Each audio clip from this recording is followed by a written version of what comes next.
The Adventure of Blue Carbuncle. By Sir Arthur Conan Doyle.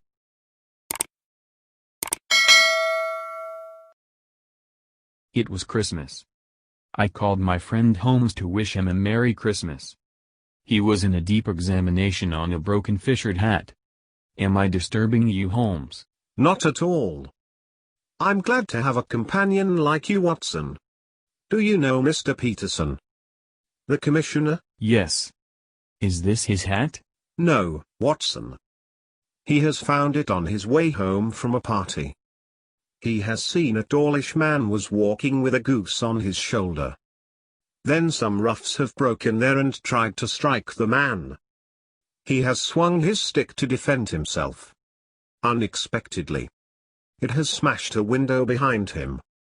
Peterson has run towards the man to help him and to protect him from the roughs. Because of the man's excitement and fear about the broken window, he has dropped his goose and run away when he saw Peterson, who was wearing an official uniform. The man has left a hat and a goose.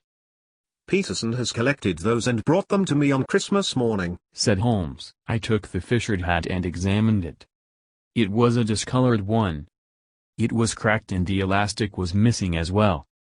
I can't see anything, Holmes. Tell me, what can you see in this hat? I can predict about the owner of this hat. Although now his income has dropped, he had been a well-to-do person within the last 3 years. However, he is a middle-aged respectable person. He has had a haircut using lime cream within the last 5 days. His wife also not on good terms with him. The most important fact is that he has a gas laid in his house. Are you joking, Holmes? How can you predict such things from this hat? I asked. This is a 3-year-old hat of the best quality. The linings are excellent. Only a rich man can afford to buy such an expensive hat 3 years ago. I discovered the haircut by the hair endings which was in the lining of the hat. It smelled of lime cream. This dust is not the grey gritty dust of the streets. It is the brown fluffy dust of the houses. He has worn this dusty hat. It means that his wife doesn't care about him. A wife will never let her husband go out with such a dusty hat. Holmes.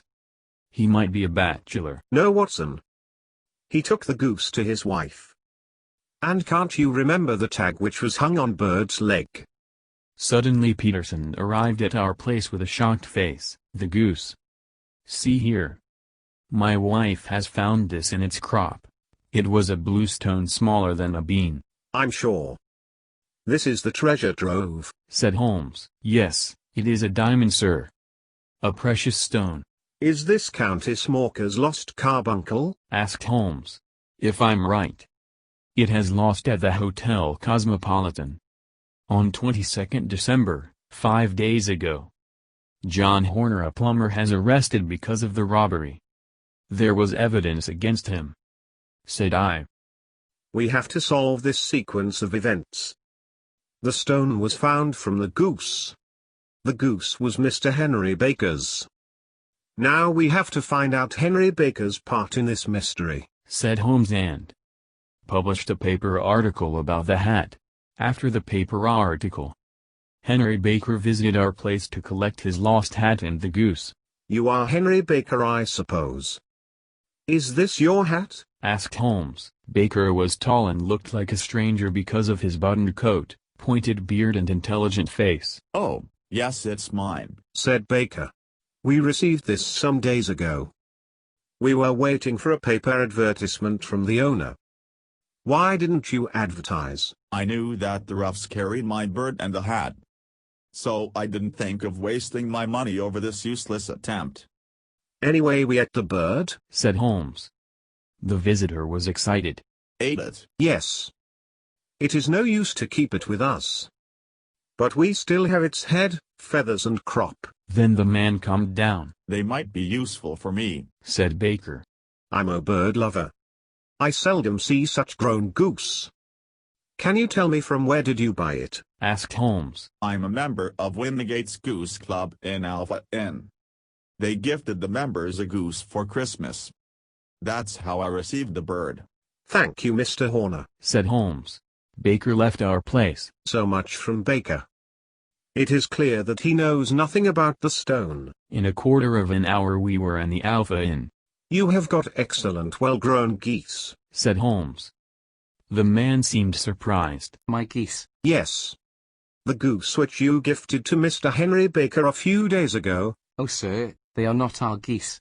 I bought it from a salesman called Breckenridge in Covent Garden. Then Holmes and I went to visit the Covent Garden. Good evening. The landlord of Alpha Inn recommended me to buy geese from you, said Holmes. Oh yes, I sent him geese a few days ago. From where did you buy those geese? What are you driving at? Let's have it straight, said the salesman with anger. Okay. I like to know who supplied you the geese which you sold to Alpha? The salesman was burning with anger. I shan't tell you, said the salesman. I like to eat goose. Your goose was country bred, right? No, it is not. How do you know about geese more than me? I handled them since my childhood. Then I bet you to prove that it is not country bred. The salesman mocked at Holmes. Bring my bills and books, said he. A small boy brought a bill book. Now see, all my bills are in this book with the supplier and the provider. Mrs. Oakshott, 117, Brixton Road, Poultry and Egg Supplier, December 22nd. 24 geese sold to Mr. Windigate of the Alpha. Holmes and I left the Covent Garden. The next issue was to conclude that, whether we should go Oakshott today or tomorrow. We saw a small man was arguing with Breckenridge as soon as we returned from Breckenridge's place. We guessed that we would be able to get some valuable information from him. Holmes touched the man's shoulder and stopped him. Who are you? What do you want from me? asked the man. I'm Sherlock Holmes. I think I can assist you in this trouble. How can you assist without knowing anything? I know everything, said Holmes, and told everything which he had found so far. Oh, sir, you are the person I was searching for. I'm James Ryder. We drove to our usual place and start questioning the man. You like the white bird with a black bar on its tail?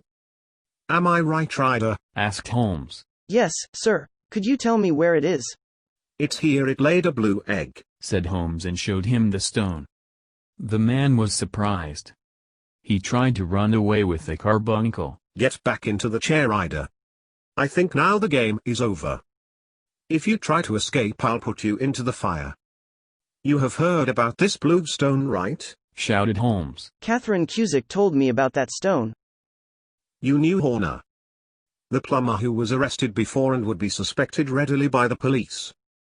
Then you joined with Cusack, because he is the perfect man in such cases.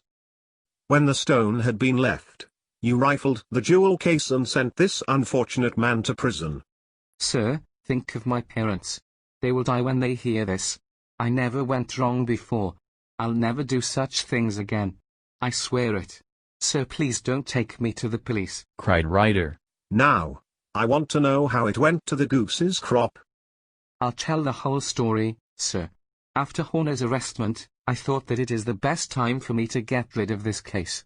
I did not know when will the police search for me in my room. There was no place in the hotel where the stone would be safe. I went to my sister's house. She had married a man named Oakshott and lived in Brixton Road. They provided fowls for the market. I was sweating because of my fear. My sister asked me what has happened and why I was pale. I told her that I'm upset about the jewel robbery at the hotel. I wanted to take the stone safely to Kilburn, where one of my friends lived. Suddenly I remembered that my sister told me that she'll gift me a goose this Christmas. I decided to put the stone through the throat of a goose and take it to Kilburn. I chose a goose and put the stone through its throat. My sister came and asked, "What are you doing with the geese?" I told her that I am searching for the fattest goose as my Christmas gift. Then she gifted me the goose which I chose. I carried it to my friend's place in Kilburn. There we opened the bird. My blood ran cold. The stone was not there. I had made a terrible mistake. I rushed back to my sister's place. "Where are the geese, Maggie?" I asked. "Sold to the dealers." "Which dealers?" "Breckenridge dealers, Jim." Then as soon as possible I came to Breckenridge. But he was sold all at once. When I asked about the goose, he chased me away. There was a long silence. Suddenly Holmes' voice broke the silence. Get out. Get out, man. If Horner would be in danger, I'll never let you go, shouted Holmes. Watson, he won't do such things again. He is terribly frightened. The police will do their job. Maybe I'm doing something illegal. However, Ryder will be a good person. Otherwise he'll be a thief forever.